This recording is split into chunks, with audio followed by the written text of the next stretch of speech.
हरे कृष्णा।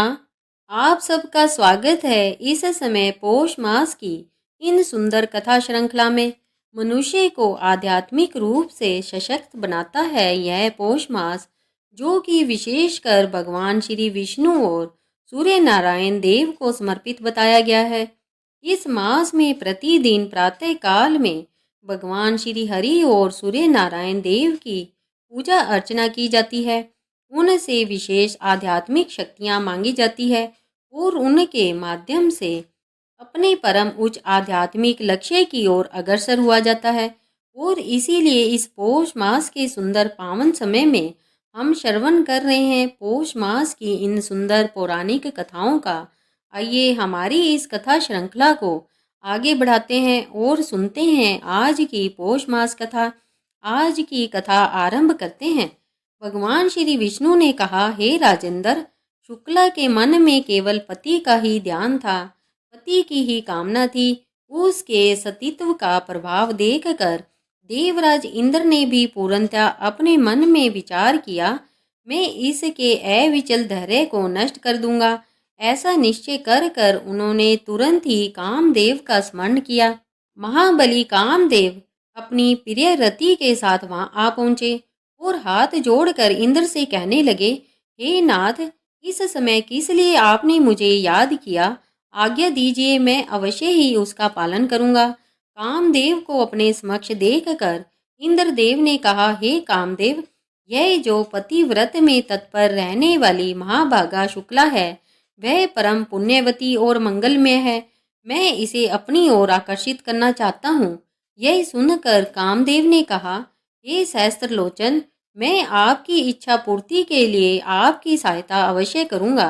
हे देवराज, मैं देवताओं, मुनियों और बड़े बड़े ऋषिवरों को भी जीतने की शक्ति रखता हूँ। फिर एक साधारण कामिनी को, जिसके शरीर में कोई बल भी नहीं होता, उसे जीतना कौन सी बड़ी बात है।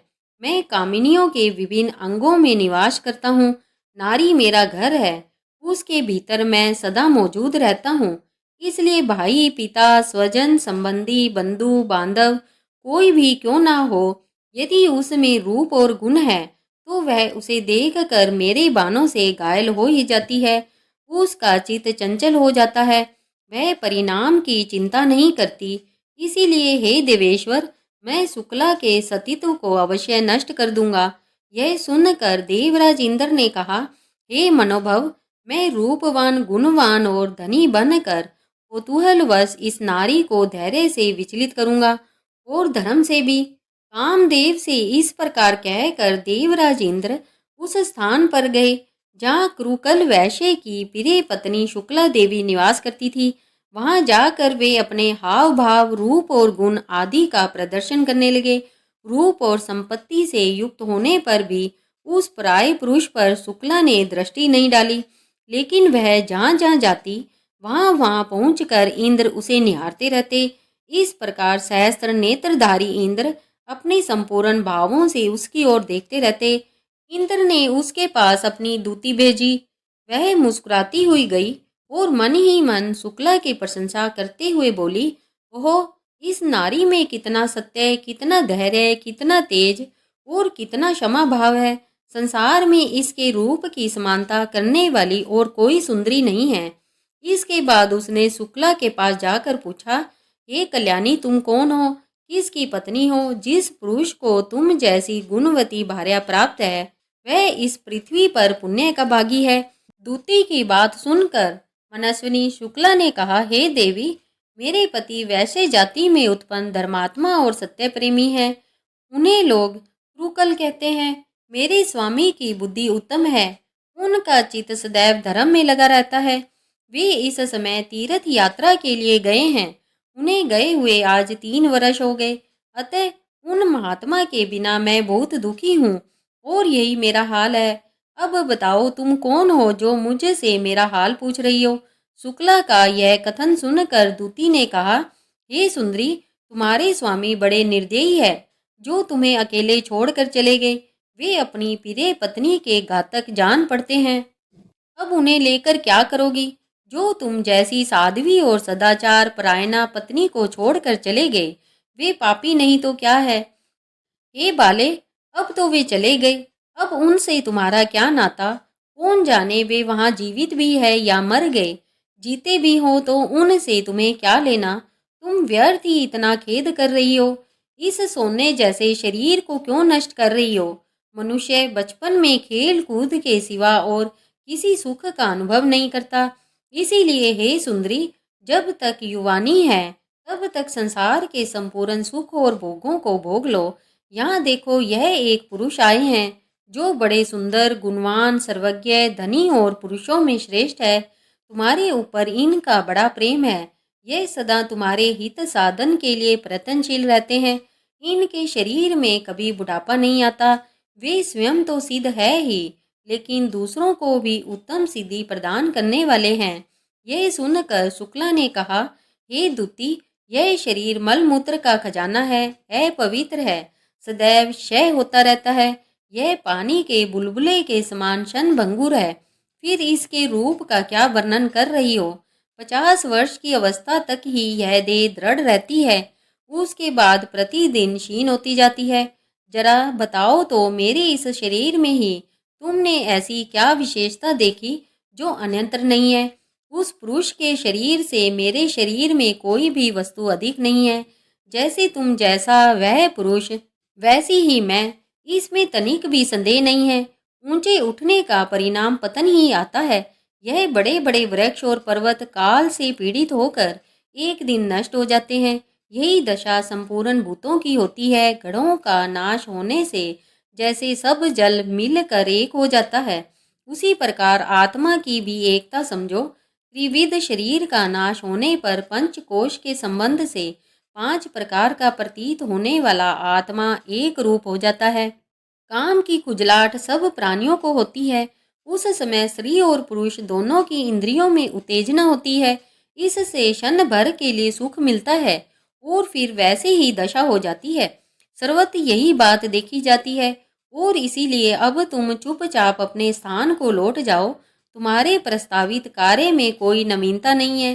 कम से कम मेरे लिए तो इसमें कोई अपूर्व बात है ही नहीं, इसलिए मैं कदापि ऐसा नहीं कर सकती। शुक्ला के इस प्रकार कहने पर वह दूती चली गई।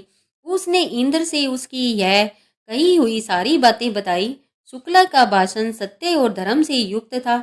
उसके साहस, धैर्य और ज्ञान की आलोचना कर कर इंद्र मन ही मन सोचने लगे, इस पृथ्वी पर दूसरी कोई स्त्री ऐसी नहीं है जो इस प्रकार की बात कह सके। इसका वचन योग स्वरूप निश्चयात्मक और ज्ञान रूपी जल से प्रक्षालित है।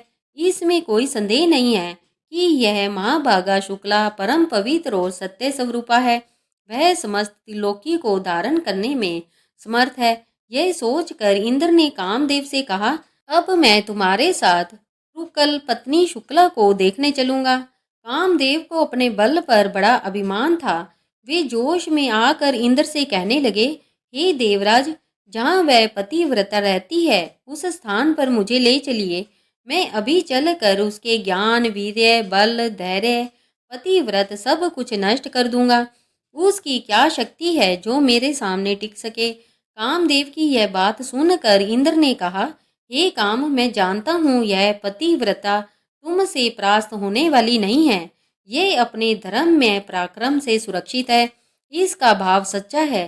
फिर भी मैं यहाँ से चलकर तुम्हारे तेज, बल और भयंकर पराक्रम को देखूंगा। ऐसा कहकर इंद्र धनुर्धर वीर कामदेव के साथ चल पड़े। उनके साथ कामदेव की पत्नी रति और वह दूती भी थी। वह परम पुण्य में पतिव्रता अपने घर के द्वार पर अकेली बैठी थी।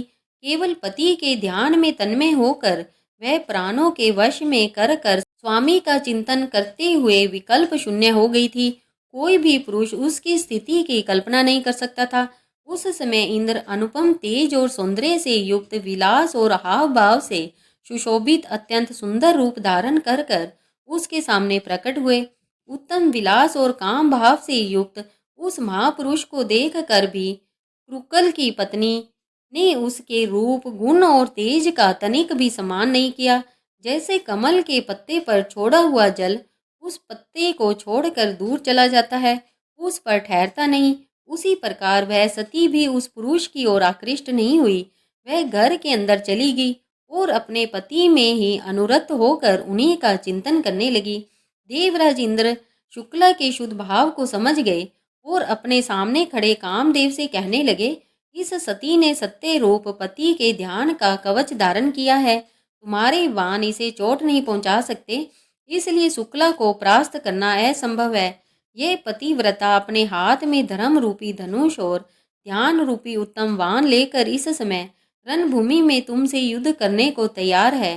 हे कामदेव, इस सती के तप का नाश करने से हम दोनों को अनंत और अपार दुख भोगना पड़ेगा, इसलिए अब हमें इसे छोड़कर यहाँ से चले जाना चाहिए। तुम जानते हो, पहले एक बार मैं सती के साथ समागम करने का पाप में परिणाम भोग चुका हूँ।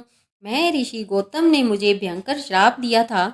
आग की लपट को छूने का साहस कौन करेगा? कौन ऐसा मूर्ख है जो अपने गले में भारी पत्थर बांधकर समुंदर में उतरना चाहेगा? जब इस प्रकार देवराज इंद्र जाने के लिए तैयार हुए, तब कामदेव ने उन्हें उकसाया और कुछ ऐसी बात कही जो उन्हें नहीं कहनी चाहिए थी। और फिर क्या हुआ, वह हम जानेंगे इसी पौष मास कथा श्रृंखला की अगली कड़ी में। अगर आपको आज की कथा अच्छी लगी है तो इस वीडियो को लाइक कीजिए और अधिक से अधिक लोगों तक इस कथा को पहुंचाइए। इसे शेयर कीजिए जिससे उन्हें भी इस पवित्र पौष मास में पवित्र कथाओं का श्रवण करने का पुण्य फल प्राप्त हो। और हम आपसे मिलेंगे इसी कथा श्रृंखला की अगली कड़ी के साथ कल प्रातः का। हरे कृष्णा हरे कृष्णा हरे कृष्णा।